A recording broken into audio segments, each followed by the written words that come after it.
जय श्रीमन्नारायण। ओम तत्संयोरा वृणीमहे गातुं यज्ञाय गातुं यज्ञपतये दैवी स्वस्तिरस्तु नः।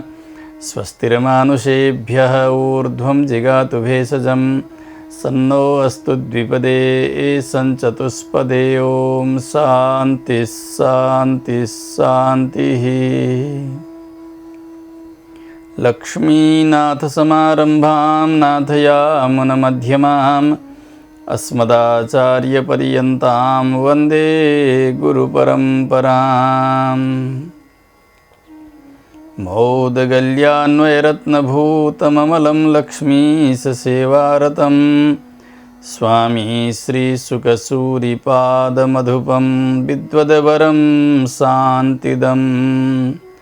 श्रीमद्भागवतादिशास्त्ररसिकं स्वाचार्यनिष्ठं सदा श्रीमद्देवकीनन्दनं गुरुवरं वन्दे कृपासागरम्। सर्वमङ्गलमाङ्गल्यं सर्वोपद्रवनाशनं वन्दे रामानुजार्यस्य नित्यं पादाम्बुजद्वयम्। ज्ञानानन्दमयं देवं निर्मलस्फटिकाकृतिम् आधारं सर्वविद्यानां हयग्रीवमुपास्महे। आपदामपहर्तारं दातारं सर्वसम्पदां लोकाभिरामं श्रीरामं भूयो भूयो नमाम्यहम्। कृष्णाय वासुदेवाय हरये परमात्मने प्रणतक्लेशनाशाय गोविन्दाय नमो नमः। अखिल हेय प्रत्यनीक कल्याणैकतान श्वेतर समस्त वस्तु विलक्षण अनंत ज्ञानानंदैक स्वरूप परात्पर परब्रह्म परमेश्वर भगवान श्रीमन्नारायण प्रभुलाई प्रसन्न गराउने तिथि एकादशी। एकादशीको क्रमबद्ध चिन्तन गर्दै कथा श्रवण गर्दै हामी आजका श्रृङ्खलासम्म आइपुगेका छौँ। भगवानको दिन भएको हुनाले हरिवास र विष्णुको व्रत भएको हुनाले विष्णु व्रत, विष्णुसँग सम्बद्ध व्रत भएको हुनाले वैष्णव व्रत, द्वादशीले छोइएकी तिथि भएको हुनाले द्वादशी व्रत इत्यादि पावन नामहरूद्वारा एकादशीलाई बताइन्छ। एकादशी प्रधान देवता भगवान नारायण की तिथि हुन्। चार हात भगवानका धर्म अर्थ काम मोक्ष प्रदान गर्नका लागि एकादशीका द्वारा भगवान प्रसन्न भइबक्स्यो भने सबै प्रकारका साधकहरूलाई, सबै प्रकारका भक्तहरूलाई सबै प्रकारको मनोवाञ्छा पुरा गराइदिने काम भगवानले गरिबक्सन्छ। एकादशीले फल दिने भन्नुको तात्पर्य एकादशीका प्रधान देवताले फल प्रदान गर्नुहुन्छ भन्नु नै हो। उपवास शरीरका लागि अपरिहार्य कुरा हो। स्वास्थ्य ठीक रहने, त्यसैगरी हामीले खाएका अन्नले मन बन्ने हुनाले सात्विक आहार, अल्पाहार अथवा पूर्णतया निराहार रहनु यो पनि मानसिक स्वास्थ्यका लागि उपयुक्त प्रक्रिया हो। मन शुद्ध भयो भने भगवानलाई सहजै सम्झन सकिन्छ, सकारात्मक चिन्तन बन्दछ। कुनै प्रकारको छटपटी, अशान्ति यी सबै मनका अवस्थितिलाई गडबडी गराउने प्रकारका भोजनका आधारमा भएको हुन्छ। मन सात्विक हो, शुद्ध भयो, त्यो मन जहिले शान्त रहन्छ। आहारको शुद्धिलाई नै शास्त्रले मुक्तकण्ठले प्रशंसा गर्नुभएको छ। त्यसमा पनि फलाहार अथवा फलाहार नगरिकन केवल जल मात्र पान अथवा निराहार कुनै प्रकारको आहार नगर्नु, यसबाट विषय विकारमा लाग्ने गरेको जो इन्द्रियका वृत्तिहरू र मन यिनीहरूमाथि विजय प्राप्त गर्न सकिन्छ, नियन्त्रण गर्न सकिन्छ यिनीहरूलाई भन्ने शास्त्रको सार र बडे बडे योगीहरूले, तपस्वीहरूले आफ्ना साधनाका बलमा यसलाई प्रमाणित पनि गरिदिनु भएको छ। हामीले नै पनि अन्न ग्रहण गर्दा अलि दूषित अन्न गऱ्यौँ अथवा बासी सडेको अथवा अखाद्य चिज खायौँ, त्यसबेला बनेको चिन्तन र शुद्ध आहार गरेका बेला अथवा उपवासमा रहेका बेला त्यसबेला गरिने ईश्वर चिन्तन, यसमा धेरै अन्तर प्राप्त गर्दछौँ। त्यस्तो परिशुद्ध एकादशीको व्रतलाई स्वरूपतः र त्यसको अनुष्ठानको प्रक्रियालाई महात्म्यका माध्यमले सुन्दै सुन्दै हामी आइरहेका छौँ। आजका श्रृङ्खलासम्म आइपुग्दा हामीले कति एकादशीहरूको महिमालाई श्रवण गऱ्यौँ। ती एकादशीहरूको नामतः स्मरण गर्दै आजकी एकादशीको पाठ र कथामा प्रवेश गरौँ। मङ्सिर कृष्ण पक्षकी एकादशी, जसलाई उत्पत्तिका नामले बताइन्छ, उत्पन्ना पनि बताइन्छ। एकादशीको उत्पत्ति, एकादशीको स्वरूप सबै त्यहाँ निरूपण गरिएको छ। त्यस्तै एकादशीको महिमालाई सुन्यौँ। मङ्सिर शुक्ल पक्षमा अर्की एकादशी जो मोक्षदा नाम गरेकी, तिनको महिमालाई सुन्यौँ। पुष कृष्ण पक्षमा सफला नाम गरेकी एकादशीको महिमा, पुष शुक्ल पक्षमा पुत्रदा नाम गरेकी एकादशीको महिमा, त्यसै गरी माघ कृष्ण पक्षमा सड्तिला नाम गरेकी एकादशी, माघ शुक्ल पक्षमा भीमा नाम गरेकी एकादशी, फागुन कृष्ण पक्षमा विजया नाम गरेकी एकादशी, त्यसै गरी फागुन शुक्ल पक्षमा आमलकी नाम गरेकी एकादशी, चैत्र कृष्ण पक्षमा पापमोचनी एकादशी, चैत शुक्ल पक्षमा कामदा नाम गरेकी एकादशी, वैशाख कृष्ण पक्षमा बरुथिनी नाम गरेकी एकादशीको महिमालाई श्रवण गऱ्यौँ। वैशाख शुक्ल पक्षमा मोहिनी नाम गरेकी एकादशीको महिमालाई हामीले श्रवण गऱ्यौँ। जेठ कृष्ण पक्षमा अपरा नाम गरेकी एकादशीको महिमा सुन्यौँ। जेठ शुक्ल पक्षमा निर्जला नाम गरेकी एकादशीको महिमालाई हामीले श्रवण गऱ्यौँ।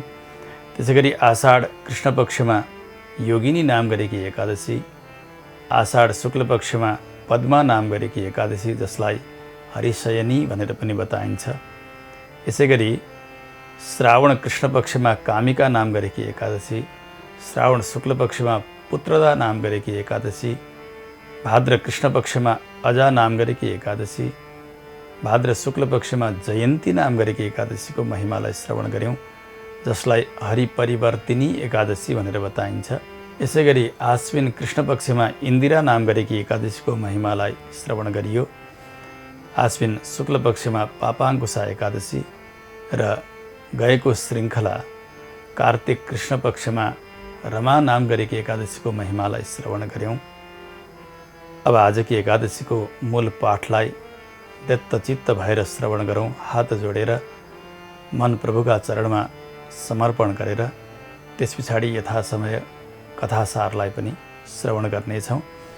ओम श्री परमात्मने नमः। कृष्णाय वासुदेवाय हरये परमात्मने प्रणतक्लेशनाशाय गोविन्दाय नमो नमः। अथ चतुर्विंशोऽध्यायः। ब्रह्मोवाच प्रबोधिन्याश्च माहात्म्यं पापघ्नं पुण्यवर्धनं मुक्तिप्रदं सुबुद्धीनां शृणुष्व मुनिसत्तमा। प्रबोधिन्याश्च माहात्म्यं पापघ्नं पुण्यवर्धनं मुक्तिप्रदं सुबुद्धीनां शृणुष्व मुनिसत्तमा। तावद्गर्जति विप्रेन्द्र गंगा भागीरथी क्षितौ यावन्नायाति पापघ्नि कार्तिके हरिबोधिनी।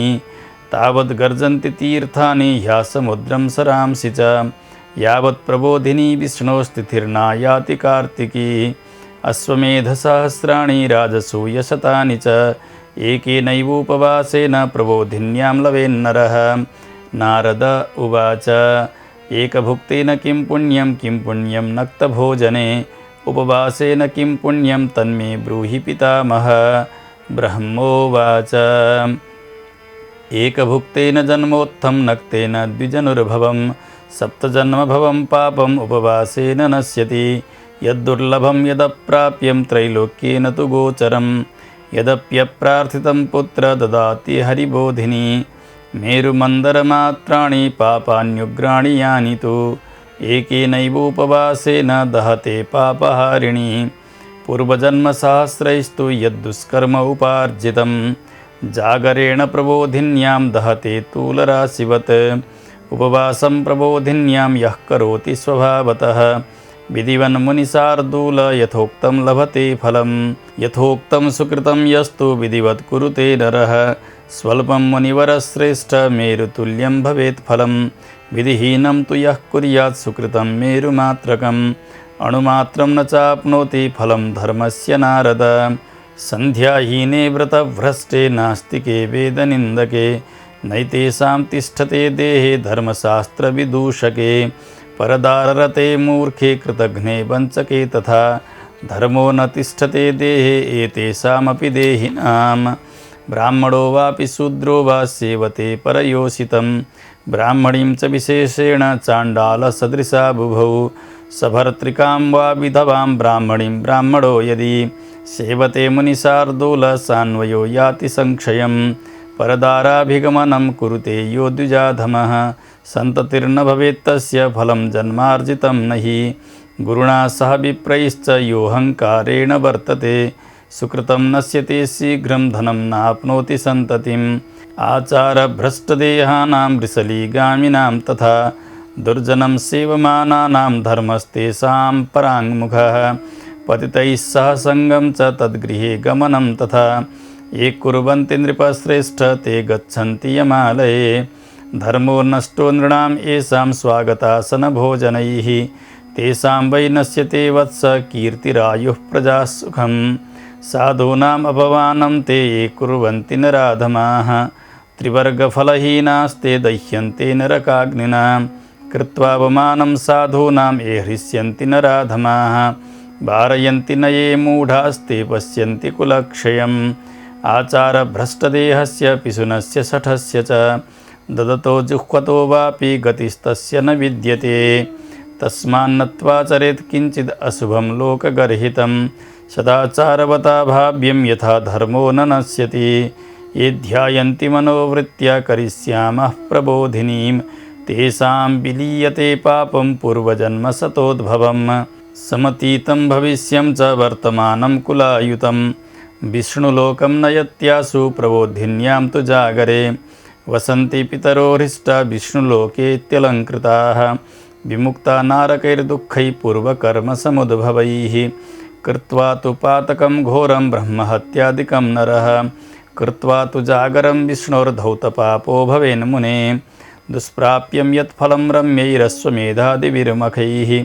प्राप्यते तत्सुखेनैव प्रबोधिन्यां तु जागरे आप्लुत्य सर्वतीर्थेषु दत्त्वा गाः काञ्चनं महीं न तत्फलमवाप्नोति यत्कृत्वा जागरं हरेः जातः स एव सुकृतिकुलं तेनैव पावितं कार्तिके मुनिशार्दूलकृता येन प्रबोधिनी यथा ध्रुवं नृणां मृत्युर्धननाशस्तथा ध्रुवम् इति ज्ञात्वा मुनिश्रेष्ठ कर्तव्यं वैष्णवं दिनं यानि कानि च तीर्थानि त्रैलोक्ये सम्भवन्ति च तानि तस्य गृहे सम्यक् यः करोति प्रबोधिनीं सर्वकृत्यं परित्यज्य तुष्ट्यर्थं चक्रपाणिनः उपोष्यैकादशी रम्या कार्तिके हरिबोधिनी सज्ञानी स च योगी च स तपस्वी जितेन्द्रियः भोगो मोक्षश्च तस्यास्ति ह्युपास्ते हरिबोधिनीं विष्णुप्रियतरा ह्येषा धर्मसारस्य दायिनी सकृदेनामुपोष्यैव मुक्तिभाक् च भवेन्नरः प्रबोधिनीमुपोषित्वा न गर्भे विशते नरः सर्वधर्मान् परित्यज्य तस्मात् कुर्वीत नारद कर्मणा मनसा वाचा पापं यत् समुपार्जितं तत् क्षालयति गोविन्दः प्रबोधिन्यां तु जागरे स्नानं दानं जपो होमः समुद्दिश्य जनार्दनं नरैर्यत् क्रियते वत्स प्रबोधिन्यां तदक्षयम् येऽर्चयन्ति नरास्तस्यां भक्त्या देवं च माधवं समुपोष्य प्रमुच्यन्ते पापैस्ते शतजन्मभिः महाव्रतमिदं पुत्र महापापौघनाशनं प्रबोधवासरं विष्णुर्विधिवत् समुपोषयेत् व्रतेनानेन देवेश परितोष्य जनार्दनं विराजयन् दिशः सर्वाः प्रयाति भवनं हरेः कर्तव्यैषा प्रयत्नेन नरैः कान्तिमभीप्सुभिः एकादशीं ऋषिश्रेष्ठ कार्तिकेतु प्रबोधिनीं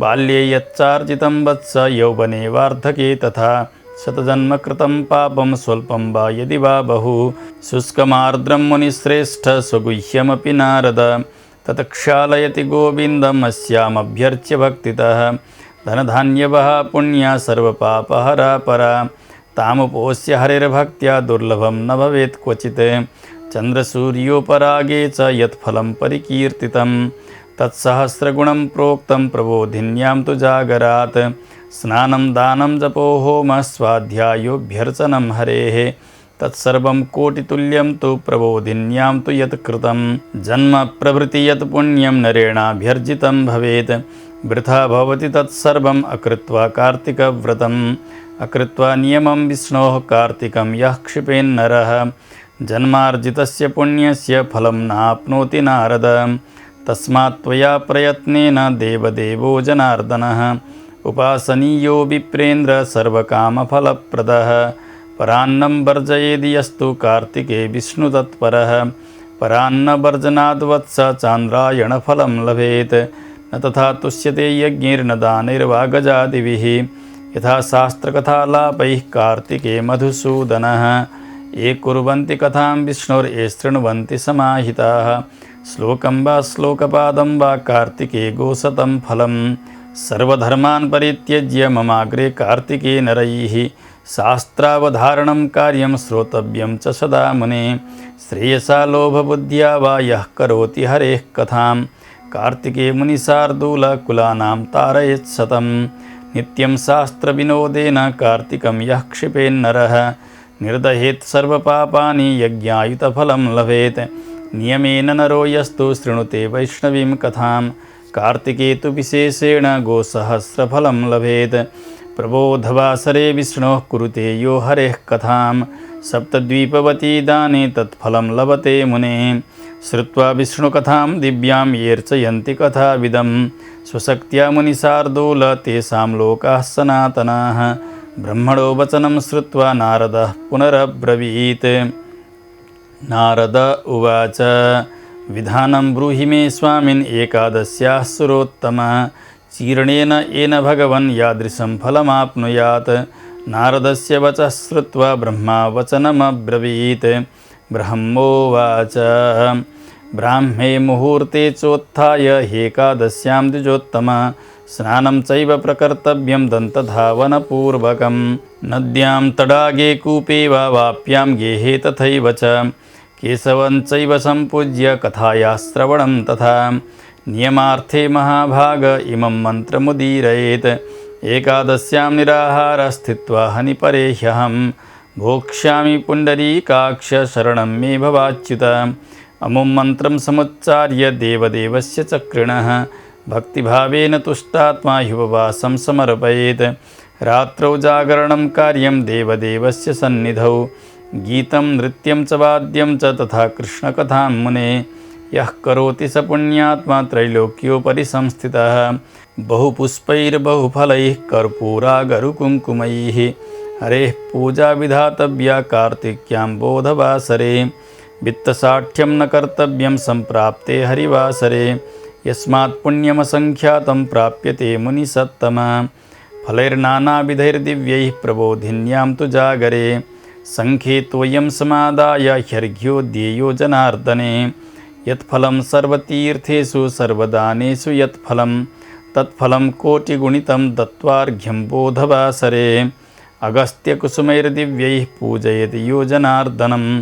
देवेन्द्रोऽपि मुनिश्रेष्ठ करोति करसम्पुटं न तत्करोति विप्रेन्द्र तपसा तोषितो हरिः तत्करोति हृषीकेशो मुनिपुष्पैरलङ्कृतः बिल्वपत्रैश्च ये कृष्णं कार्तिके कलिवर्धन पूजयन्ति महाभक्त्या मुक्तिस्तेषां मयोदिता तुलसीदलपुष्पैश्च पूजयन्ति जनार्दनं कार्तिके सकलं वत्स पापं जन्मायुतं दहेत् दृष्टा स्पृष्टाथवा ध्याता कीर्तिता नमिता स्तुता रोपिता सेचिता नित्यं पूजिता तुलसी शुभा नवदा तुलसी भक्तिं ये कुर्वन्ति दिने दिने युगकोटिसहस्राणि ते वसन्ति हरेर्गृहे रोपिता तुलसी यावत् कुरुते मूलविस्तरं तावद् युगसहस्राणि तनोति सुकृतं मुने यावत् शाखा प्रशाखाभिर्बीजपुष्पदलैर्मुने रोपिता तुलसी पुंभिर्वर्धते वसुधातले कुले तेषां तु ये जाता ये भविष्यन्ति ये गताः आकल्पयुगसाहस्रं तेषां वासो हरेर्गृहे कदम्बकुसुमैर्देवं येऽर्चयन्ति जनार्दनं तेषां यमालयो नैव प्रसादात् चक्रपाणिनः दृष्ट्वा कदम्बकुसुमं प्रीतो भवति केशवः किं पुनः पूजतो विप्र सर्वकामप्रदो हरिः यः पुनः पाटलापुष्पैर्वसन्ते गरुडध्वजम् अर्चयेत् परया भक्त्या मुक्तिभागी भवेद्धि सः वकुलाशोककुसुमैर्यर्चयन्ति जगत्पतिं विशोकास्ते भविष्यन्ति यावत् चन्द्रदिवाकरौ ऐर्चयन्ति जगन्नाथं करवीरैः शिताशितैः चतुर्युगानि विप्रेन्द्र प्रीतो भवति केशवः मञ्जरीं सहकारस्य केशवोपरि ये नराः यच्छन्ति ते महाभागा गोकोटिफलभागिनः दुर्वाङ्कुरान् हरिर्यस्तु पूजाकाले प्रयच्छति पूजाफलं शतगुणं सम्यग् आप्नोति मानवः समीपत्रैस्तु ये देवं पूजयन्ति सुखप्रदं यममार्गो महाघोरो निस्तीर्णस्तैस्तु नारद वर्षाकाले तु देवेशं कुसुमैश्चम्पकोद्भवैः येऽर्चयन्ति न ते मर्त्याः संसारेषु पुनर्भवे कुम्भीपुष्पं तु विप्रर्षे ये यच्छन्ति जनार्दनं सुवर्णफलमात्रं ते लभन्ते वै फलं मुने सुवर्णकेतकी पुष्पं यो ददाति जनार्दने कोटिजन्मार्जितं पापं दहते गरुडध्वजः कुङ्कुमारुणवर्णाञ्च गन्धाढ्यां शतपत्रिकां यो ददाति जगन्नाथे श्वेतद्वीपालये वसेत् एवं सम्पूज्य रात्रौ च केशवं भुक्तिमुक्तिदम् प्रातरुत्थाय च ब्रह्मन् गत्वा तु सजलां नदीं तत्र स्नात्वा जपित्वा च कृत्वा पूर्वाह्निकीः क्रियाः गृहे गत्वा च सम्पूज्य केशवो विधिवन्नरैः व्रतस्य पूरणार्थाय ब्राह्मणान् भोजयेत् सुधीः क्षमापयेच्च शिरसा भक्तियुक्तेन चेतसा गुरुपूजा ततः कार्या भोजनाच्छादनादिभिः दक्षिणा चापि दातव्या तुष्ट्यर्थं चक्रपाणिनः भूयसी चैव दातव्या ब्राह्मणेभ्यः प्रयत्नतः नियमश्चैव सन्त्याज्यो ब्राह्मणाग्रे प्रयत्नतः कथयित्वा द्विजेभ्यस्तद् दद्यात् शक्त्या च दक्षिणां नक्तभोजी नरो राजन् ब्राह्मणान् भोजयेच्छुवान् अयाचिते बलिवर्दं सहिरण्यं प्रदापयेत् अमांसासी नरो यस्तु प्रददेत् गां सदक्षिणां धात्रीस्नायी नरो दद्यादधिमाक्षिकमेव च फलानां नियमे राजन् फलदानं समाचरेत् तैलस्थाने घृतं देयं घृतस्थाने पयः स्मृतं धान्यानां नियमे राजन् दीयन्ते शालितण्डुलाः दद्यात् भूशयने शय्यां सतूलां सपरिच्छदां पत्रभोजी नरो राजन् भोजनं घृतसंयुतं मौने घण्टां तिलाश्चैव सहिरण्यं प्रदापयेत् दम्पत्युर्भोजनं देयं निस्नेहं सर्पिषायुतं धारणेन स्वकेशानाम् आदर्शं दापयेद् बुधः उपानहौ प्रदातव्ये उपानत्परिवर्जनात् लवणस्य च सन्त्यागे शर्करां च प्रदापयेत् नित्यं दीपः प्रदेयस्तु विष्णोर्वा विबुधालये सदीपं सघृतं ताम्रं काञ्चनं वा दशायुतं प्रदद्याद् विष्णुभक्ताय सम्पूर्णव्रतहेतवे एकान्तरूपवासे तु कुम्भानष्टौ प्रदापयेत् सवस्त्रान् काञ्चनोपेतान् सर्वान् सालङ्कृतान् शुभान् सर्वेषामप्यलाभे तु यथोक्तकरणं विना द्विजवाक्यं स्मृतं राजन् सम्पूर्णव्रतसिद्धिदं नत्वा विसर्जयेद् विप्रान्ततो भुञ्जीत च स्वयं यत्यक्तं चतुरो मासान् समाप्तिं तस्य चाचरेत् एवं य आचरेत् प्राज्ञः सोऽनन्तफलमाप्नुयात् अवसाने तु राजेन्द्र वासुदेवपुरं व्रजेत् यश्चाविघ्नं समाप्यैवं चातुर्मास्यव्रतं नृप स भवेत् कृतकृत्यस्तु न पुनर्मानुषो भवेत् एतत् कृत्वा महीपाल परिपूर्णं व्रतं भवेत् व्रतवैकल्यमासाद्य ह्यन्धः कुष्ठी प्रजायते एतत्ते सर्वमाख्यातं यत्पृष्टोऽहमिह त्वया पठनात् श्रवणाद् वापि लभेत् गोदानजं फलम् एतत्ते सर्वमाख्यातं यत्पृष्टोऽहं यत्त्वया पठनात् श्रवणाद् वापि लभेत् गोदानजं फलम् इति श्रीभविष्योत्तरपुराणे श्रीकृष्णार्जुनसंवादे कार्तिकशुक्लैकादशी प्रबोधिनी माहात्म्यं समाप्तम्। श्रीहरये नमः। कृष्णाय वासुदेवाय हरये परमात्मने प्रणतक्लेशनाशाय गोविन्दाय नमो नमः। यसरी हामीले आजकी एकादशीको महात्म्यको मूल पाठलाई श्रवण गऱ्यौँ। मूल पाठ अवश्य पनि सुन्नु पर्दछ। हामीले पहिलेबाट भन्दै आएका छौँ, देवभाषा संस्कृत भाषा भगवानका लागि अत्यन्तै प्रियकर भाषा। शास्त्रका भाषामा पाठ गरेर सुनाउने हो भने भगवान चाँडै प्रसन्न भइबक्सन्छ। भगवान प्रसन्न हुने हो भने साधकका मनोवाञ्छाहरू सिद्ध हुन्छन्। पाठ सुनेर मात्रै कथा सुन्नु पर्दछ। एकादशीमा यो नियम हो। सबै एकादशीमा प्रायः भगवान श्रीकृष्ण वक्ता भइबक्सन्छ। पाण्डवहरू श्रोता हुनुहुन्छ। त्यसमा पनि खास गरी युधिष्ठिर महाराज मुख्य श्रोता, कहिलेकाहीँ भीम, कहिलेकाहीँ अर्जुन मुख्य श्रोता, अरू बाँकी सबै श्रोताका रूपले रहनुहुन्छ पाण्डवहरू। तर आजकी एकादशीमा भने ब्रह्माजी वक्ता हुनुहुन्छ, नारदजी मूल श्रोता हुनुहुन्छ। ब्रह्माजीले नारदजीलाई सम्बोधन गर्दै भन्नुभयो, प्रबोधिन्याश्च माहात्म्यं पापघ्नं पुण्यवर्धनं मुक्तिप्रदं सुबुद्धीनां शृणुस्व मुनिसत्तमा। तिमीलाई प्रबोधिनीको महात्म्य बताउँछु। सबै प्रकारका पापलाई नाश गरिदिने, पुण्यलाई बढाइदिने, मोक्ष चाहनेलाई मोक्ष फल प्रदान गर्ने, जसले मोक्ष चाहन्छन् तिनीहरूलाई सुबुद्धि भनेर जान्नु पर्दछ। किनभने मोक्ष रूपी उत्तम फलमा उनीहरूको बुद्धि लागेको छ। संसारका नश्वर फलमा लाग्नेलाई कुबुद्धि भनेर बताइन्छ। त्यस्ता सुबुद्धिवाला जो हुनुहुन्छ उहाँहरूलाई मोक्ष पनि प्रदान गर्ने यस्ती एकादशी आजकी प्रबोधिनी। हे नारद, त्यसबेलासम्म गङ्गाले सबैलाई पावन गराउँछु भनेर गर्जना गर्नुहुन्छ जबसम्म कार्तिक महिनामा आउने सबै प्रकारका पापलाई नाश गरिदिने हरिबोधिनी एकादशीको उदय भएको हुन्न। आजकी एकादशीको नाम हरिबोधिनी। हरि भनेका भगवान, बोधिनी भनेको जाग्ने दिन।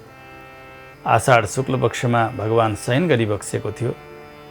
आज भगवानको उत्थापन हुन्छ। त्यसकारणले हरिबोधिनी एकादशी आजकी एकादशीलाई बताइन्छ। त्यस बेलासम्म सारा तीर्थहरूले गर्जना गर्दछन्, समुद्रले गर्जना गर्दछन्। त्यसै गरी ठुला ठुला सरोवरहरू जो अत्यन्तै पावन छन्, शास्त्रद्वारा वर्णित छन्, तिनीहरूले पनि गर्जना गर्दछन् जीवात्माका पाप पखाल्नका लागि। जबसम्म प्रबोधिनी एकादशीको उदय भएको हुन्न। आजकी एकादशी उदाइसकेपछि तिनीहरूले गर्ने जो पावन कर्म हो त्योभन्दा उत्तम पावन कार्य आजकी एकादशीले सम्पन्न गर्ने।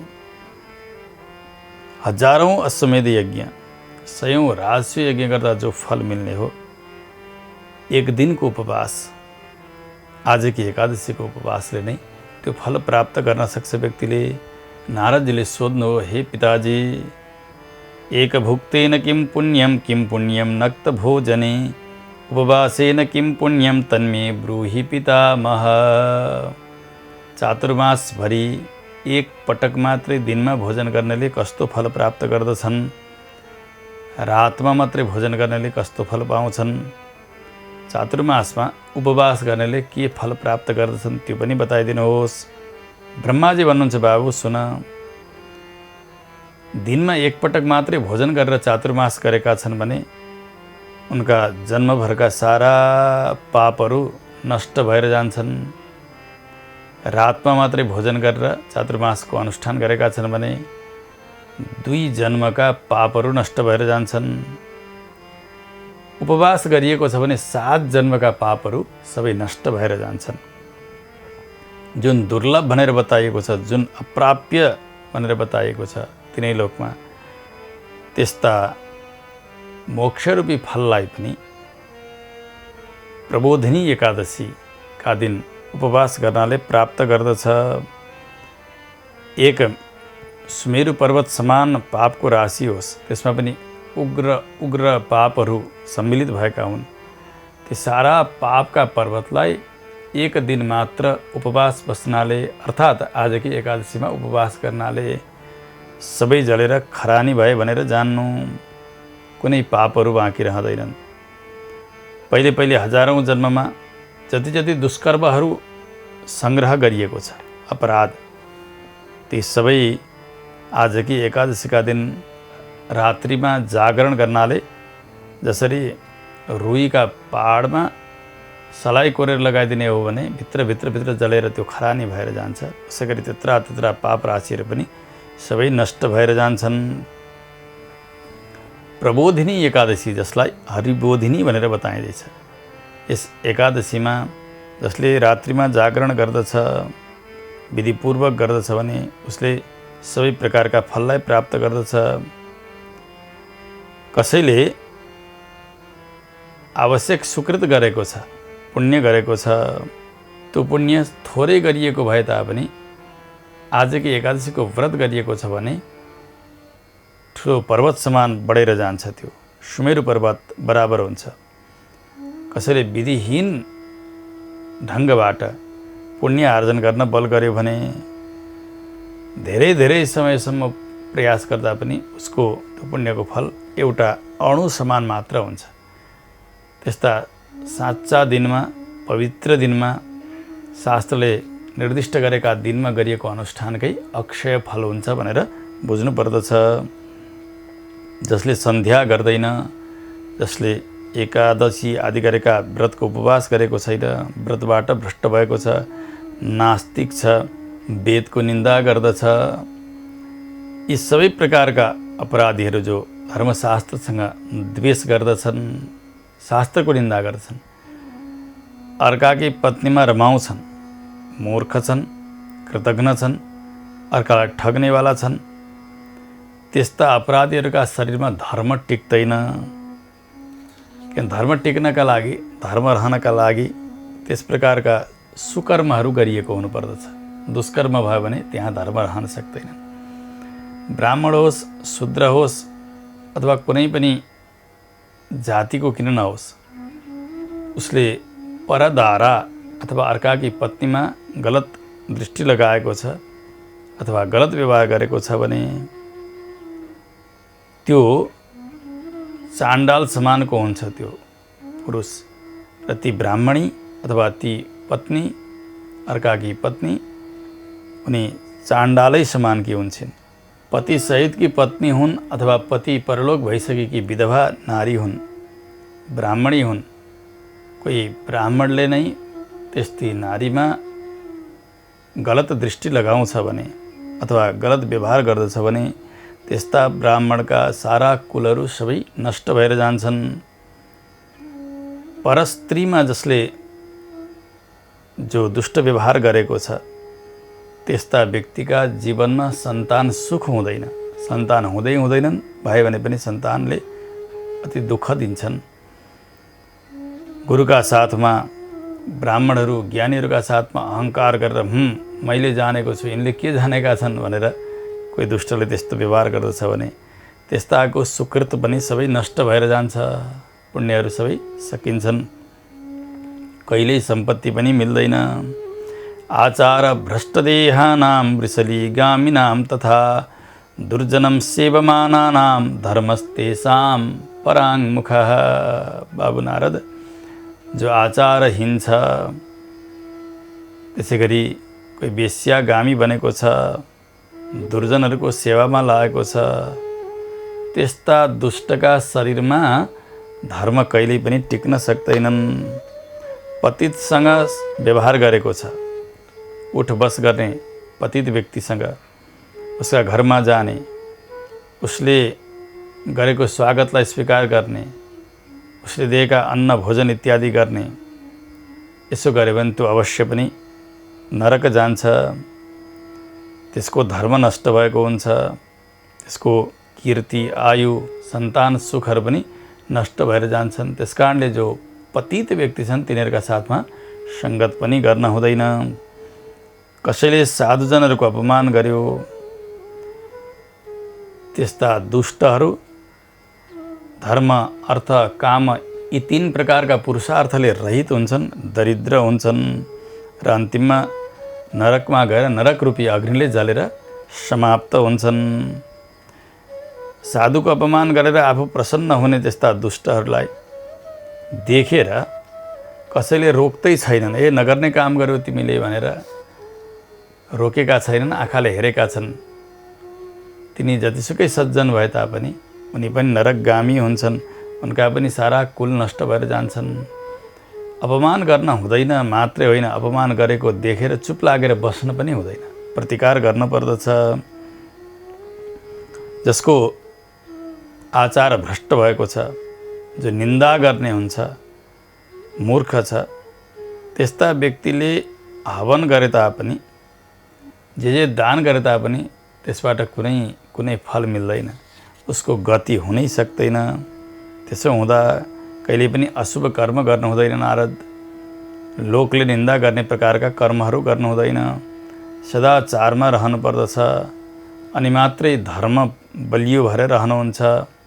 ये ध्यायन्ति मनोवृत्त्या करिष्यामः प्रबोधिनीं तेषां विलीयते पापं पूर्वजन्म सतोद्भवम्।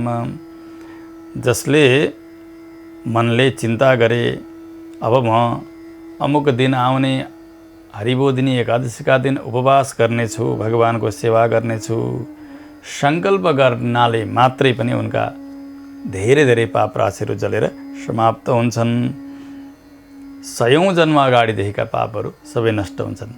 आउने हरिबोधिनी एकादशीका दिन मैले व्रत गर्छु भनेर केही दिन अगाडि नै उसले सङ्कल्प लियो भने पनि त्यसमा पनि एकादशीका दिन जागरण बस्ने, भगवानको कीर्तन गर्ने, भगवानका स्तोत्रहरूको पारण गर्ने, त्यसैगरी भगवानका स्वरूपको चिन्तन गर्ने, यसो गरेर बसेको छ भने उसलाई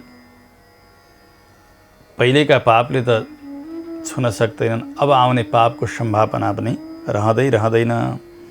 त्यस्ता सुकृत गर्नेका पितृहरू सबै स्वर्गमा आनन्दका साथ रहन्छन्, भगवानका लोकमा पुग्छन्। विष्णुलोके त्यलङ्कृताः, अत्यन्तै सुन्दर श्रृङ्गारका साथ भगवानका लोकमा पुग्छन्। कुनै प्रकारको नारकी दुःखले उनीहरूलाई अब कहिले पनि छुन सक्ने छैन। जसले घोर पातक गरेको छ, ब्रह्महत्या आदि गरेका अपराधहरू गरेको छ, त्यस्ता दुष्टले पनि हरिबोधिनी एकादशीका दिन रातमा जागरण गर्यो, भगवानको नाम कीर्तन गर्यो, भगवानका स्वरूपको चिन्तन गर्यो भने उसका पनि सारा पापहरू नष्ट भएर जान्छन्। कृत्वा तु जागरं विष्णोः धौत पापो भवेन् मुने। जागरम बस्नुको रहस्य के हो भने केवल ननिदाएर बस्नु, उँघेर बस्नु यो मात्र होइन।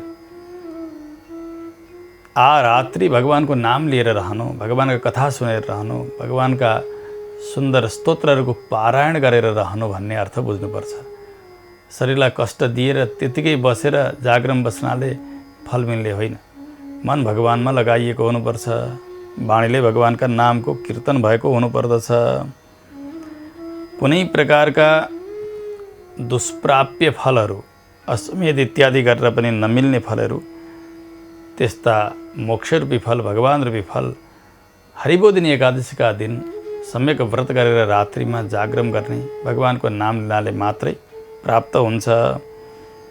सम्पूर्ण तीर्थमा गएर डुबुल्की लगाएको छ, गाईदान गरेको छ, सुनदान गरेको छ, भूमिदान गरेको छ, त्यति गर्दाखेरि पनि जुन फल प्राप्त हुने हो त्योभन्दा धेरै गुणा ज्यादा हरिबोधिनी एकादशीका दिन जागरण गर्नाले हुन्छ। जातस्यैव सुकृति कुलं तेनैव पावितं कार्तिके मुनिशार्दूल कृता येन प्रबोधिनी।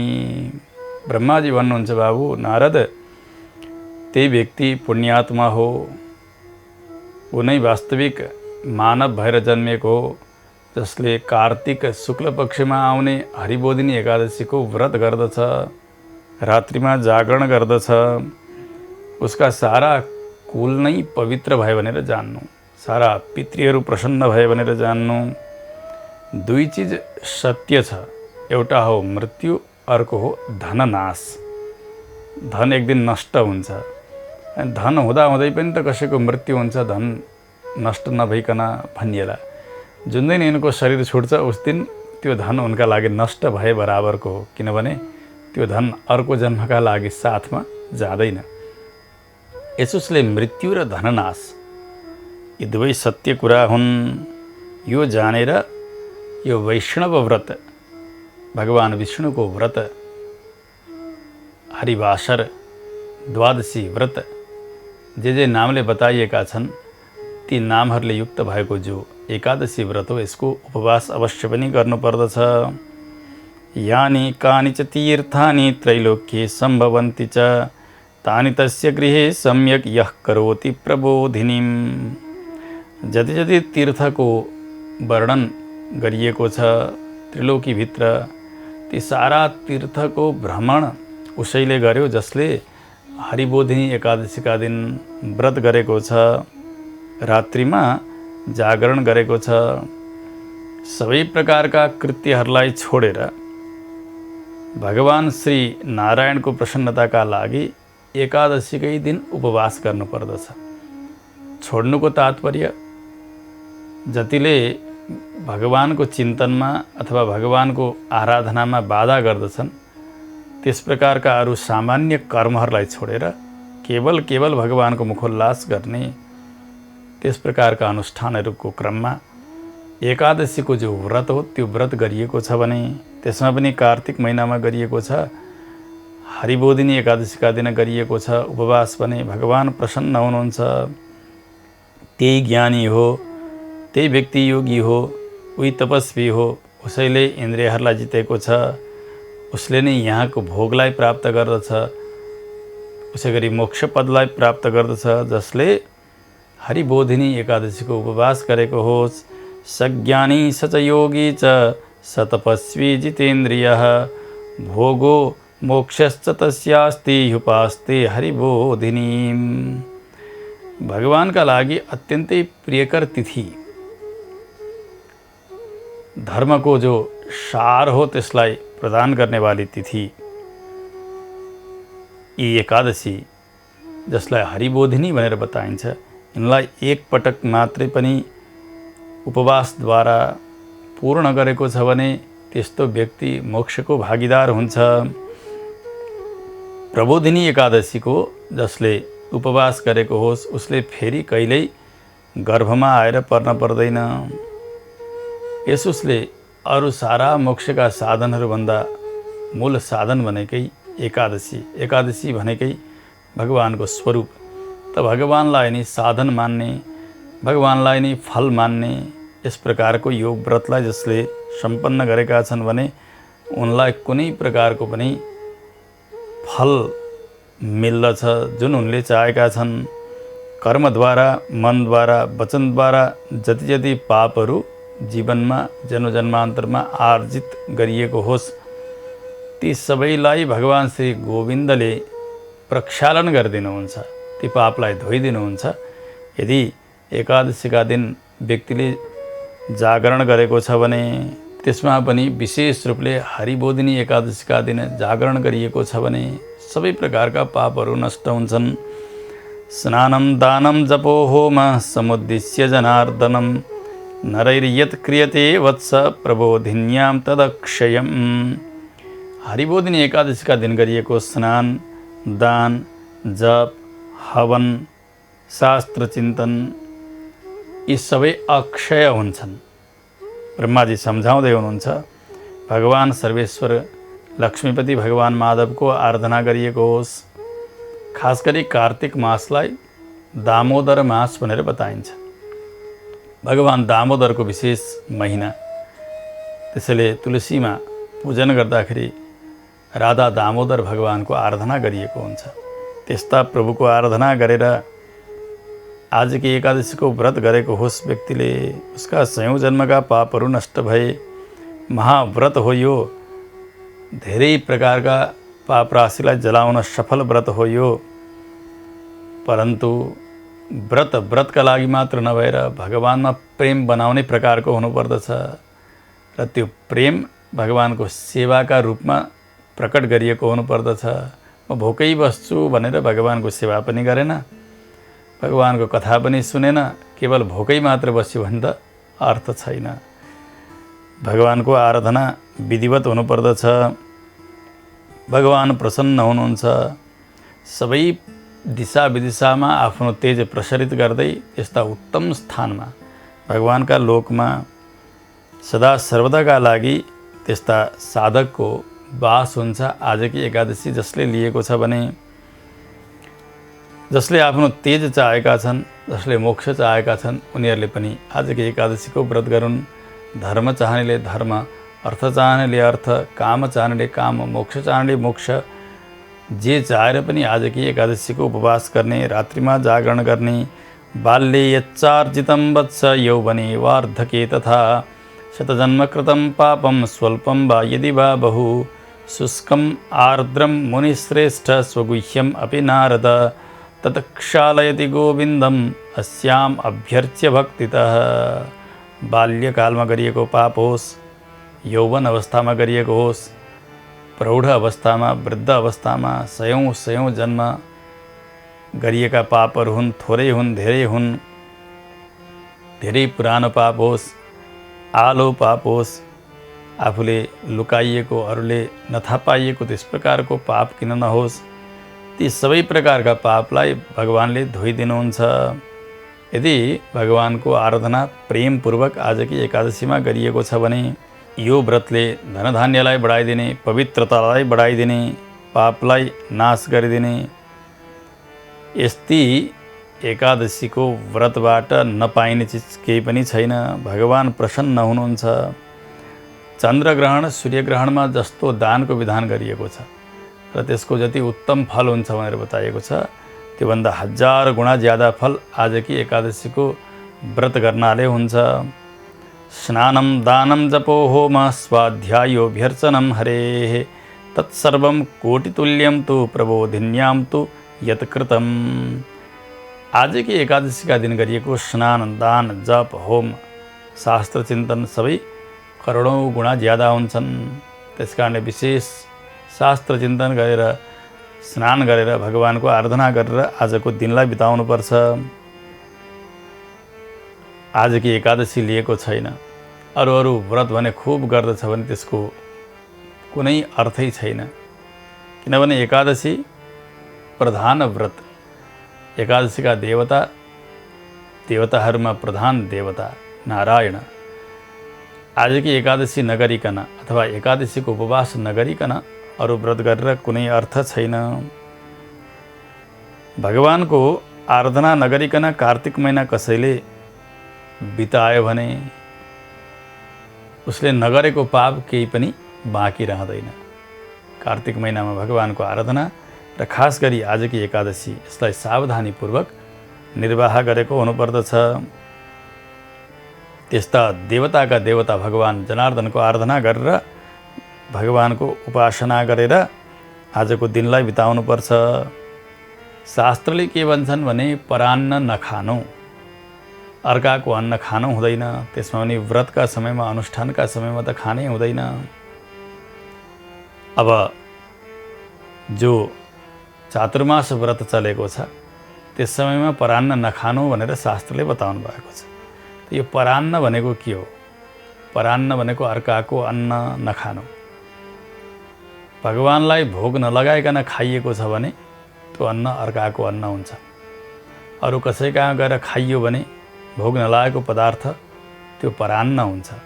तर भगवानलाई भोग लगाइसकिएको जो अन्न हुन्छ त्यो परान्न हुँदैन, त्यो आफ्नै अन्न हुन्छ, प्रसाद हुन्छ। किन सारा जगत भगवानको, त्यस्ता परमात्मालाई समर्पण गरिएको अन्न त्यो त प्रसाद हुन्छ, अर्काको अन्न हुँदैन। यो पनि बुझ्नु पर्दछ। संसारमा संसारीहरूले भगवानलाई भोग नलगाइकन खान्छन्, हो त्यस्ताको अन्न व्रतका बीचमा खानु हुँदैन। चाहे चातुर्मास व्रत होस्, चाहे अरू कुनै व्रत होस्, अथवा व्रत नै छैन भने पनि परान्न ग्रहणको दोष बताइएको छ शास्त्रमा। यसोस्ले भगवानलाई नै निवेदन गरेर भगवानको प्रसाद लिने हो भने काहीँ परान्न रहँदैन। त्वदीयं वस्तु गोविन्द तुभ्यमेव समर्पये गृहाण सुमुखो भूत्वा प्रसीद पुरुषोत्तम। हजुरकै वस्तु हजुरलाई नै समर्पण गरिएको छ, प्रसन्न भएर लिबक्सियोस् भनेर भगवानलाई निवेदन गरिसकेपछि त्यो अन्न हाम्रा पिताजीको अन्न हुन्छ। हाम्रा पिता भनेका भगवान, भगवानको अन्न, पिताजीको अन्न पुत्रलाई ग्रहण गर्ने अधिकार रहन्छ। यसोस्ले भोग लगाएर लिनुपर्छ। परान्नम वर्जयेदि यस्तु कार्तिके विष्णु तत्परः परान्न वर्जनात् वत्स चान्द्रायण फलम लभेत। परान्न खाइयो भने त्यसबेला उसलाई सबै प्रकारका पापहरूले छोएको हुन्छ। परान्न ग्रहण गरिएन, अर्काको अन्न खाइएन भने चान्द्रायण व्रत गरे बराबरको, भनेको पाप नष्ट गर्नका लागि कृच्छ र चान्द्रायण आदि गरेका व्रतको विधान बताउनु भएको छ शास्त्रले। केवल परान्न नखाइकन बस्यो भने त्यो व्रतको फल मिल्दछ। न तथा तुष्यते यज्ञैर न दानैर वा गजादिभिः यथा शास्त्र कथालापैः कार्तिके मधुसूदन। भगवान यज्ञद्वारा पनि उसरी प्रसन्न हुनुहुन्न, हात्ती घोडा इत्यादिको दानद्वारा पनि उसरी प्रसन्न हुनुहुन्न। जति प्रसन्न भगवानका कथा सुनेर चातुर्मास व्रत, त्यसमा पनि कार्तिक महिनामा कालक्षेप गरेको होस्। कालक्षेप भनेको समयको खर्च। शास्त्रको चिन्तन गरेर, भगवत चिन्तन गरेर, भगवानको आराधना गरेर, व्रत गरेर कालक्षय भयो, त्यो कालक्षेप सही भयो, त्यसबाट सबै प्रकारका शुद्धिहरू हुन्छन्। जसले भगवानको कथा सुन्छन् कार्तिक महिनामा, एक श्लोक, आधा श्लोक, एक पाउ भए पनि भगवानका स्तुतिहरूको, सद्ग्रन्थहरूको पारायण गर्दछन्, श्रवण गर्दछन् भने उनलाई 100 गाई दान गरेको बराबरको फल मिल्दछ। सबै प्रकारका अरू उपायहरूलाई छोडेर कार्तिक महिनामा शास्त्रको चिन्तन गर्नु। शास्त्रमा पनि भगवत परक शास्त्रहरू, जसले भगवान नारायणलाई परतत्वका रूपले निरूपण गरिदिएका हुन्छन्, त्यस्ता शास्त्रको पाठ गर्नु, चिन्तन गर्नु अथवा श्रवण गर्नु। जसरी तसरी आफ्नो कल्याणका लागि होस् अथवा यो कथा सुनाए बापत मलाई केही द्रव्य मिल्छ भन्ने लोभ बुद्धिले होस्, कुनै पनि प्रकारले कार्तिक महिनामा भगवानको कथा गरेको छ भने, चिन्तन गरेको छ भने उसलाई सबै प्रकारको फल मिल्छ। साथसाथमा 100 कुल उसका पितृहरू सबैलाई उसले तार्यो भनेर जान्नु। शास्त्रको चिन्तन गरेरै रात बिताउनु, दिन बिताउनु। कार्तिक महिनामा 10,000 यज्ञ गरेको फल बराबर मिल्दछ। भगवानकै कथा सुन्नु, सुनाउनु, हजारौं गाईदान गरेको फल मिल्दछ। प्रबोधवासरे विष्णोः कुरुते यो हरे कथां सप्तद्वीपवती दाने तत्फलम लभते मुने। ब्रह्मा भन्नुहुन्छ, नारद हरिबोधिनी एकादशीका दिन भगवानको कथा सुन्ने या भन्ने गर्यो भने उसले 7 द्वीपले युक्त भएकी पृथ्वी नै दान गर्यो भनेर जान्नु। त्यति धेरै फल प्राप्त हुन्छ। भगवानको कथा सुन्ने, भगवानको आराधना गर्ने अनि भगवानका कथा सुनाउनेको पूजन गर्ने हो भने आफ्नो शक्ति अनुसार उसका लागि सबै प्रकारका लोकमा ढोका खुला हुन्छ। उनले जहाँ जान चाहन्छन् शरीर छुटिसकेपछि उहाँ जान पाउँछन्। यसरी नारदजीलाई सुनाउँदै हुनुहुन्थ्यो ब्रह्माले। नारदजीले बिचमै सोध्नुभयो, प्रभु विधानं ब्रूहि मे स्वामिन् एकादश्याः सुरोत्तम चिरणेन येन भगवन् यादृशं फलमाप्नुयात्। हरिबोधिनी एकादशीको व्रतको विधान बताइबक्सियोस्, जसले गर्दा सारा पापहरू नष्ट भएर उसले चाहेको फल प्राप्त गर्न सकोस्। ब्रह्माजीले भन्नुभयो, बाबु अरू दिन जस्तै एकादशीका दिन ब्रह्म मुहुर्तमा उठ्ने, बिहान गएर शौचादि क्रियाबाट निवृत्त हुने, दन्तधावन गर्ने, स्नान गर्ने, स्नान गर्दा भगवानको स्मरण गर्ने, पवित्र गङ्गा आदि गरेकै नदीहरूको पनि स्मरण गर्ने, नदीमा गएर, तलाउमा गएर, कुवामा गएर अथवा घरमै भएका कुनै स्नान गर्ने स्थान, जलाशय, त्यहाँ गएर पनि स्नान गर्न सकिन्छ। स्नान गरिसकेपछि भगवानको आराधना उसले अवश्य गर्नुपर्छ। नित्य कर्म जो हो त्यो पुरा गरेर भगवानको सेवा गर्नुपर्छ। अनि बाँकी समय कथा सुनेर रहनुपर्छ। कथा सुनाएर रहन पनि सकिन्छ। जब व्यक्तिले मैले हरिबोधिनी एकादशीको व्रत लिन्छु, भगवानको आराधना गर्छु भन्ने मनमा ठानेका हुन्छन्, उनले स्नान गरेकै समयमा भगवानसँग प्रतिज्ञा गर्नुपर्छ। एकादश्याम निराहार स्थित्वा हनिपरेह्यहं भोक्ष्यामि पुण्डरीकाक्ष शरणं मे भवाच्युत। हे कमलनयन, हे अच्युत, एकादशीका दिन म उपवास गर्छु र अर्का दिन द्वादशीका दिन मैले भोजन गर्नेछु भनेर यस्तो सङ्कल्प लिने, मनमा यो अठोट गर्ने र अनि उपवास गर्नुपर्दछ। भगवानका सुन्दर स्तोत्रहरूको गान गर्न सकिन्छ, नृत्य गर्न सकिन्छ, बाजा बजाउन सकिन्छ, भगवानका कथा सुनाउन सकिन्छ। त्यसो गर्ने हो भने त्रिलोकीदेखि माथि रहेको श्री वैकुण्ठ लोकमा त्यस्ता साधकको बास हुन्छ। धेरै पुष्पहरू, धेरै फलहरू, कर्पूर, अगरु, कुङ्कुम आदि गरेका यस्ता सुन्दर बहुमूल्य सामग्रीहरू, यी सबै प्रकारका साधनहरूद्वारा भगवान सर्वेश्वर श्री दामोदरको आराधना गर्नुपर्दछ। कार्तिक महिनामा कति पनि वित्त साठ्य गर्न हुँदैन। वित्त साठ्य भनेको सम्पत्ति धेरै छ तर भगवानको सेवामा लगाएको छैन, लोभ गरेको छ, मसँग के छ र छँदै छैन भनेर बस्ने त्यस्ता हुन्छन् कतिपय। छँदै छैन भन्नेलाई एक दिन भगवानले छँदै छैन भन्नेमै पुर्याइदिनुहुन्छ। त मेरा प्रभुको सेवाका लागि सब कुछ छ मसँग, जति छ त्यति सबै गर्छु भनेर उत्साहले भगवानको सेवा गर्नुपर्दछ। त्यसो गर्ने हो भने भगवानको मुखोल्लास हुन्छ। उसका लागि अप्राप्य केही पनि रहँदैन। उसको पुण्यको हिसाब बडे बडे देवताहरूले पनि गर्न सक्दैनन्। फलहरूद्वारा, दिव्य पुष्पहरूद्वारा भगवानको आराधना गर्ने, जुन ऋतुमा फल्ने फल छन्, त्यस ऋतुमा फुल्ने फुलहरू छन्, त्यसद्वारा भगवानको आराधना गर्नुपर्दछ। शङ्खमा अथवा अर्घ्य पात्रमा अर्घ्य निर्माण गरेर त्यसबाट अर्घ्यदान गर्ने यो पनि विधान बताउनु भएको छ। जुन फल सम्पूर्ण तीर्थहरू अथवा सम्पूर्ण दानहरूद्वारा प्राप्त हुने हो, त्योभन्दा करोडौँ गुणा ज्यादा हरिबोधिनी एकादशीका दिन भगवानलाई अर्घ्यदान गर्नाले मिल्दछ। आजको एकादशीमा अर्घ्यदानको पनि विशेष महत्त्व बताइएको छ। अगस्त्य पुष्प हुन्छ, त्यो पुष्पद्वारा भगवानको आराधना गर्नु, भगवान प्रसन्न हुनुहुन्छ। अनि धेरै प्रकारका पुष्पहरू हुन्छन् कार्तिक महिनामा, ती पुष्पहरूद्वारा आराधना गर्ने, बेलका पातद्वारा भगवानको आराधना गर्ने, तुलसी दलद्वारा आराधना गर्ने, फल पनि जुन फल फलेका हुन्छन् कार्तिक मासमा तीद्वारा भगवानको आराधना गर्ने। तुलसीको अर्पण र अर्चन यो कार्तिक महिनाका लागि विशेष मानिएको छ। तुलसी दल पुष्पैश्च पूजयन्ति जनार्दनम कार्तिके सकलं वत्स पापम जन्मायुतम दहेत। तुलसीका दलद्वारा भगवानको अर्चना गरेको छ, भगवानका नामले भने, त्यो पनि कार्तिक महिनामा। उसका 10,000 जन्मका पापहरू सबै जले भनेर जान्नु।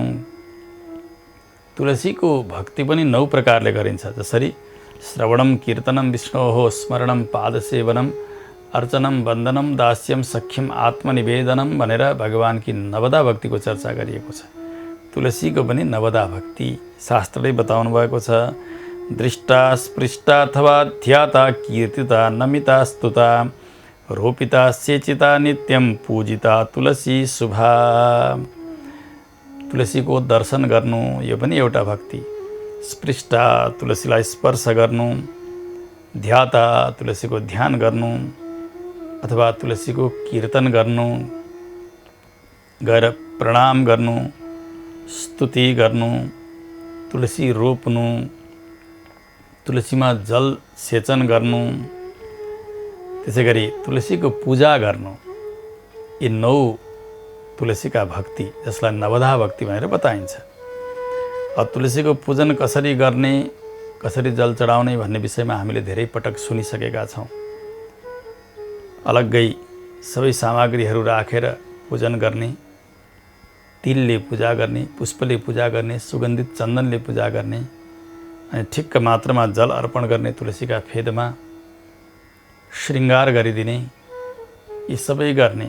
तर तुलसीको पूजा गर्छु, तुलसीमा जल चढाउँछु, तुलसीको जल खान्छु भनेर प्रायः धेरै ठाउँमा आमाहरूले गर्नुभएको देखिन्छ।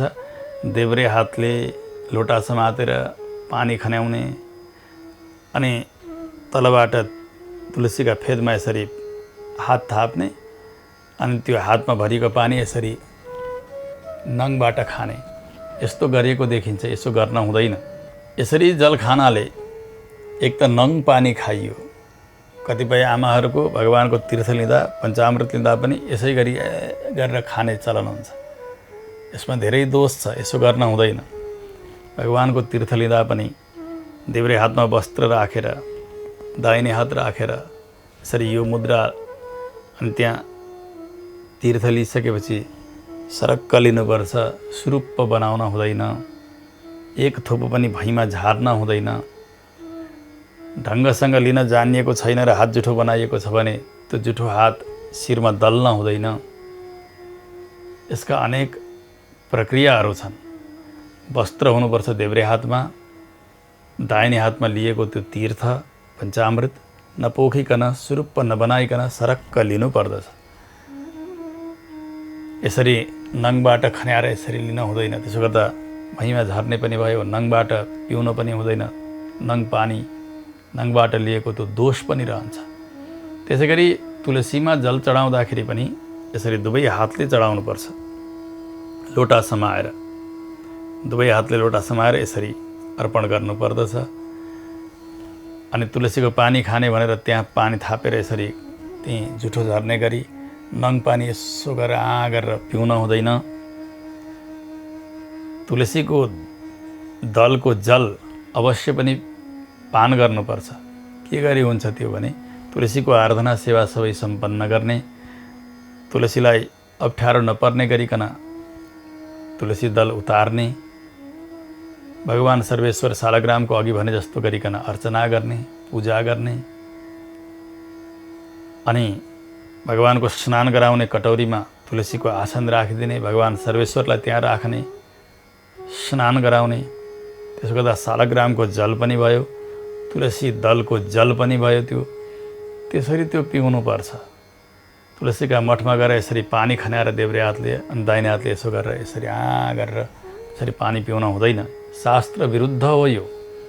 यसले धेरै अपराध बन्दछ। जुठो त्यहाँ झर्दछ, नङ पानी खाइयो, देब्रे हातले पानी चढाइयो, यी सबै अपराधै अपराध हुन्छन्। हामीले गर्न खोजेको त पूजा हो नि, तर यहाँ त अपराध जन्मन्छ। एक हातले पानी चढाउन हुँदैन, दुई हातले समाएर लोटा अर्पण गर्नुपर्छ। प्रेमसँग जति जल चढाउँदाखेरि तुलसीलाई ठिक्क हुन्छ त्यति मात्रै अर्पण गर्नुपर्दछ। यी विषयहरू धेरै पहिले बताइसकिएको छ। पुनः हजुरहरूलाई स्मरण गर्न सहज होस् भन्नका लागि मात्रै बताइयो अहिले। यसै गरी तुलसीको आराधना गर्ने, तुलसीको आराधना गर्दा भगवानका साथ आराधना गर्न सकिन्छ। आजका दिन सर्वेश्वर भगवानलाई त्यहीँ विराजमान गराउने, मठमै सेवा गर्ने। धेरै प्रकारका पुष्पहरूको यहाँ महत्त्व बताउनु भएको छ। कदम्ब पुष्प, त्यो पुष्पलाई देख्दै मात्रै पनि भगवान प्रसन्न हुनुहुन्छ। त्यसद्वारा आराधना गरिने भने त भगवान कति हो कति प्रसन्न। त्यसै गरी पाटला नाम गरेको पुष्प, त्यो पुष्पले भगवानको आराधना गर्ने भने व्यक्ति मोक्षको भागीदार हुने। त्यसै गरी बकुल पुष्प, अशोक पुष्प, यी पुष्पद्वारा भगवानको आराधना गर्ने भने जीवनमा शोक रहँदैन, व्यक्ति विशोक बन्दछ, आनन्दी बन्दछ। करवीर पुष्प, त्यसै गरी तुलसीद्वारा गरिने अर्चनाको त कुरा अघि नै भनिसकिएको छ। दुर्वाङ्कुराद्वारा भगवानको आराधना, दुबो राम्रोसँग लिएर आउने, यसको फेदलाई राम्रोसँग सुधारेर फ्याँकिदिने, धुने, पवित्र बनाएर त्यो दुबोद्वारा भगवानको आराधना गर्ने। जसरी दुबो बढेर जाने हुन्छ त्यसै गरी त्यस्ता साधकका त्यस्ता भक्तका कुल झाँगिएर जान्छ, बढेर जान्छ। ऐश्वर्य पनि त्यसै गरी बढेर जान्छ। समीपत्रद्वारा भगवानको आराधना गर्ने विधान पनि आज बताइएको छ। चम्पक आदि गरेका पुष्पले भगवानको आराधना गर्ने, कुम्भी पुष्प नाम गरेको पुष्प त्यसद्वारा भगवानको सेवा गर्ने, केतकी पुष्पद्वारा पनि भगवानको आराधना गर्न सकिन्छ। केवल भगवान शङ्करलाई केतकी पुष्प चढ्दैन, भगवान नारायणका लागि भने केतकी पुष्पको समर्पण शास्त्रले विधान गर्नुभएको छ। करोडौँ करोडौँ जन्ममा आर्जित जो पाप हो केतकी पुष्पद्वारा भगवानको अर्चना गर्नाले त्यो नष्ट हुन्छ भनेर जान्नु। त्यसै गरी सयपत्रीद्वारा आराधना गर्ने, सयपत्रीमा पनि सुगन्ध आउने सयपत्री, हेर्दाखेरि सयपत्री देखिने तर सुगन्ध नआउने सयपत्री हो भने त्यो अर्पण गर्न हुँदैन भगवानलाई। यसरी आराधना गर्ने, यी सबै प्रकारका आराधनाको फल यहाँ धेरै बताउनु भएको छ। प्रातःकाल स्नान गरेर गरिने पूर्वाङ्ग क्रिया जो हुन् ती सबै बताउनु भएको छ। दिनमा भगवानको आराधना गर्ने र कीर्तन स्वाध्याय गरेर बस्ने त्यो पनि बताउनु भएको छ। भगवानका कथा सुन्ने यो विधानलाई पनि यहाँ बताउनु भएको छ। रातमा भगवानको सेवा सकिएपछि भगवानको कीर्तन गर्दै गर्दै गर्दै गर्दै रात्रि जागरण गर्ने विधानलाई पनि यहाँ बताउनु भएको छ। अनि द्वादशीका दिन प्रातःकाल स्नान सन्ध्या सकेपछि समयमै भगवान सर्वेश्वरको आराधना गर्नुपर्दछ। आफूले सकेको दान गर्नुपर्दछ। भगवानलाई भोग लगाउनका लागि मिष्ठान्नहरू तयार गरिनुपर्दछ। प्रेमले भगवानलाई भोग लगाउने, वैष्णवहरूलाई ब्राह्मणहरूलाई आवाहन गरेर भोजन गराउने, सकेको दक्षिणा दिने, सुन दान गर्ने, भूमि दान गर्ने आदि आदि विधान पनि यहाँ बताउनु भएको छ। चातुर्मास व्रत गर्दाखेरि व्यक्तिले जे चिज छोडेका छन्, म यो खान्न यो लाउँदिनँ भनेर जे भनेका छन् तिनलाई फेरि फुकाउनका लागि विधान पनि यहाँ बताइएको छ। जसरी रात्रिमा मात्रै म भोजन गर्छु भन्ने व्यक्तिले ब्राह्मणहरूलाई भोजन गराएपछि अब द्वादशीका दिनबाट भोजन खुल्यो उनको दिउँसोका लागि पनि। मागेर नखाने अथवा थपेको नखाने 4 महिनासम्म भनेर कसैले व्रत गरेका छन् भने उनले बलियो गोरु दान गर्नुपर्दछ सुनसहित। त्यसै गरी म अमलाले स्नान गर्छु भनेर प्रत्येक दिन अमला स्नान गर्दै बसेका छन् भने उनले दही र मह दान गर्नुपर्छ। त्यसै गरी फल मात्र खाएर बस्छु भन्नेले फल दान गर्नुपर्दछ। त्यसै गरी तेल छोड्छु भनेर तेल नखाइकन बसेकाले अब घिउ दान गर्नुपर्छ। घिउ मैले खाने छैन भनेर बसेकाले दुध दान गर्नुपर्दछ। यसरी धान अन्न इत्यादि नखाने भनेर व्रत गरेकाले अन्न दान गरेर फेरि अन्न ग्रहण गर्न सुरु गर्नुपर्दछ। भुइँमा मात्रै सुतेर बिताउँछु 4 महिना भनेर बस्नेले फेरि पलङमा सुत्नका लागि शय्या दान गर्नुपर्दछ।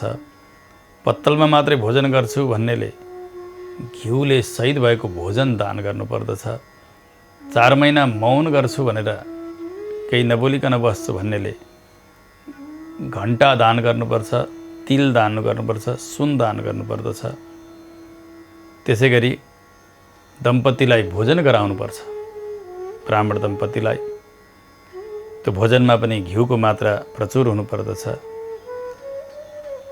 यस्तै जसले मैले केस कोर्दिनँ भनेर बसेका छन् उनले ऐना दान गर्ने, जुत्ता लाउँदिनँ चप्पल लाउँदिनँ भनेर बसेकाले जुत्ता चप्पल दान गर्ने, नुन नखाइकन बस्छु भन्नेले शक्कर दान गर्ने, नित्य मैले दीप दान गर्छु भनेर 4 महिनासम्म दीप दान गरेका छन् भने चातुर्मास्यको उद्यापनका समय उनले घिउले सहित भएको दिव्य बल्दै गरेको दियो दान गर्नुपर्दछ। यस्तै प्रकारले जस्ता व्रत गरेका छन् त्यो व्रतको उद्यापनको विधान पनि यहाँ सबै बताउनु भएको छ। एकान्तमा म वास गर्दछु भनेर कोही बसेका छन् भने उनले 8 कलशहरूको दान गर्नुपर्छ। त्यो पनि वस्त्रले ढाकिएको, अलिअलि सुन मिसाइएको, अलङ्कारले युक्त गरिएको त्यस प्रकारको घडाहरूको दान गर्नुपर्दछ। चातुर्मास व्रतका साथसाथमा आजकी एकादशीको कथा सुनिसक्दाखेरि 24 एकादशीको क्रम पनि पुरा भएको हुन्छ। उत्पत्तिका एकादशी, प्रारम्भिक एकादशी, हरिबोधिनी एकादशी, समापन एकादशी। त्यसो हुनाले यहाँ चातुर्मास व्रत सहितका विधानहरूलाई बताउँदै जानुभयो। चातुर्मास व्रतमा दिनमा एकपटक मात्रै खाने अथवा फल मात्रै खाने अथवा नुन नखाने यी आदि नियमहरू पहिले बताइएको थियो। त्यही नियमअनुसार आएकाले के गर्ने भनेर आज समापनका समयमा यहाँ बताइरहेको छ। यसरी चातुर्मास व्रतमा जुन व्रत लिएको छ त्यसको उद्यापनको क्रम पनि पुरा गरेर आजकै एकादशीलाई विधिसँग सम्पन्न गर्यो भने त्यो व्यक्ति कृतकृत्य हुन्छ। फेरि उसले मनुष्य भएर जन्मिनु पर्दैन, अरू जन्तु बनेर जन्मिने त कुरै भएन, भगवानका लोकमा उनको वास हुन्छ। एतत् कृत्वा महीपाल परिपूर्णं व्रतं भवेत् व्रतवैकल्यमासाद्य ह्यन्धः कुष्ठी प्रजायते। सकाम व्रत गर्दै आएको चातुर्मास व्रत मैले यसो गर्छु उसो गर्छु भनेर प्रतिज्ञा गरेर सुरु गरेको, बिचमा व्रत वैकल्य भयो, व्रतमा त्रुटि भयो भने चाहिँ फेरि अर्को जन्ममा आँखा नदेख्ने भएर कुष्ठरोगी भएर जन्मनु पर्दछ। किनभने सकाम व्रत गरियो, विशेष मैले यसो गर्छु उसो गर्छु यसबाट यो फल पाउँछु भन्ने उद्देश्यले गरियो भने त्यसको नियम पनि पुरा गर्नुपर्ने हुन्छ। नियममा तलमाथि भयो भने त्यसको उल्टो फल मिल्ने हुन्छ।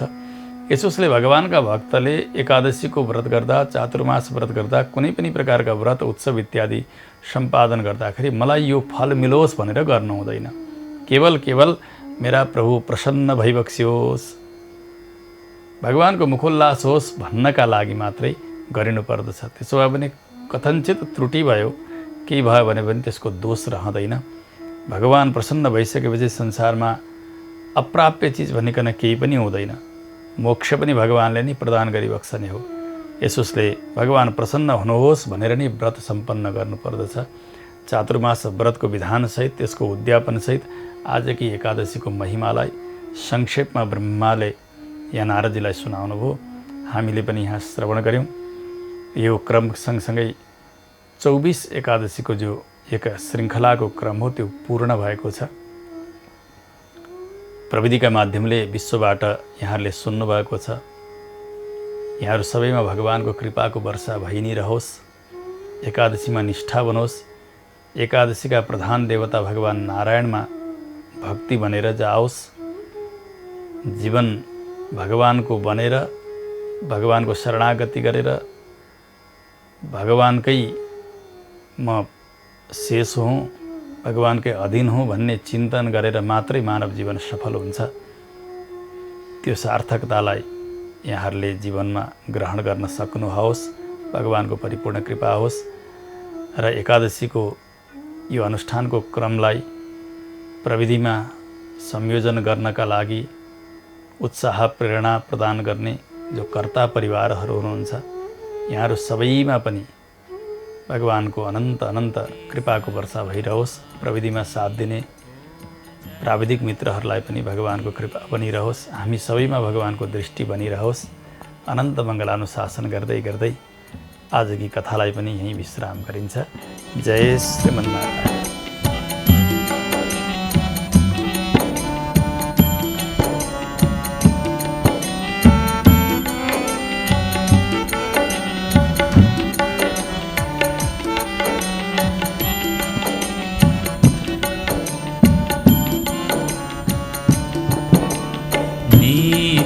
निरञ्जन निर्मल कारण विनाशी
पालन करछौं अगणित रूप धरी प्रभु अगणित रूप धरी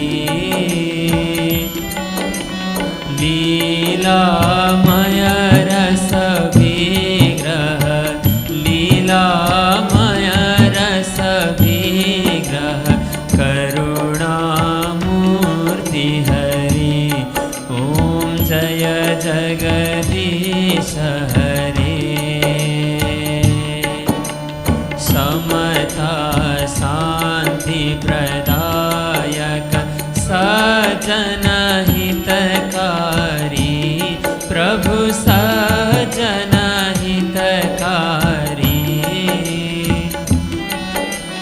चरण शरणव पाऊँ चरण शरणव पाऊँ प्रभु भव भयहारी ॐ जय जगदीश हरे संयम सुर सरिता को अविरल धार बहोस प्रभु अविरल धार बहोस जति जति जन्म भये पनी जहाँ जहाँ जन्म भये पनी प्रभु माँ प्रेम रहोस ॐ जय जगदीश हरे